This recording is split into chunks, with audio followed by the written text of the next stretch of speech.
التفاحه واقعه كده. فانا بقى ايه بالفكاكه استنتجت طالما دي وقعت من فوق على تحت يبقى دي جاذبيه، وهو ده دليلي وهو ده. وادخل اكتب على جوجل واسال شات جي بي تي، هيقول لك ايه النظريه، كان قاعد تحت الشجره وقع.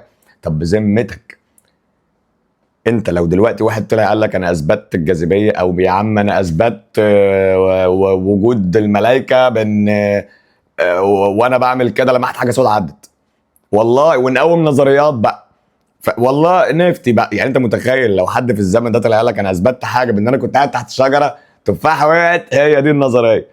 اقسم بالله انا ستيلمو كوميكس، والله لعلمك الحوار ده موجود في دماغي من وانا صغير. يعني اللي هو الله، يعني ده عملوا كل البلو عليه عشان قاعد تحت شجره. الله، طب يبقى ليه بقى؟ يبقى برضه عادي، ايه المانع يعني لو دكتور ضياء العوضي بنفس السذاجه دي الله يرحمه بقى وما تاكلوش بيض ومش عارف ايه يا عم العباطه دي. فبالتالي ليه ما بنفكرش؟ ليه بنقول لا ما ينفعش؟ هو قال، هم قالوا، احنا كنا، بابا كان، انا مالي؟ طالما انا قلت لك من الاول ايه المسلمات اللي عندنا؟ ربنا، وانا كمسلم القرآن. حلو قوي. طيب غير كده مشكوك فيه.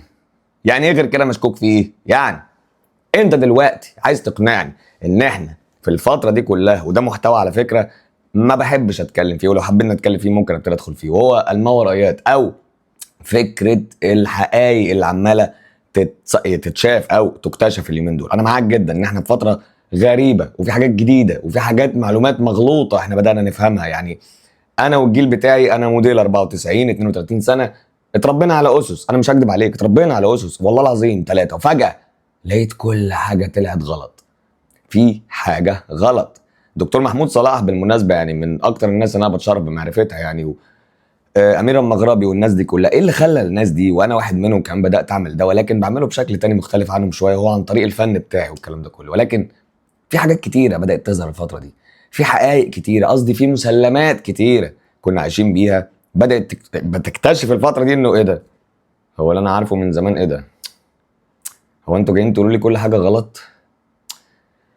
لا لا لا لا لا لا لا لا لا لا لا, لا. انتوا غلط، انتوا غلط، انتوا غلط. وهو ده، هو ده، ما تنساش اول خناقه في الحياه ما بين ادم والشيطان. الشيطان مش هيحلك الشيطان والله ما هيحلك، ركز. ما هو انت لما تبعد عن ربنا وركز، عشان كده دايما الناس تقعد تقول لك قرب من ربنا، وربنا بقى يا سيدي براحتك، كل واحد ليه طريقته، فاهم؟ مش هقعد اقول لك انت صلي وانت صوم وانت، ماليش دعوه. المهم افتكر ربنا، اذكر الله يا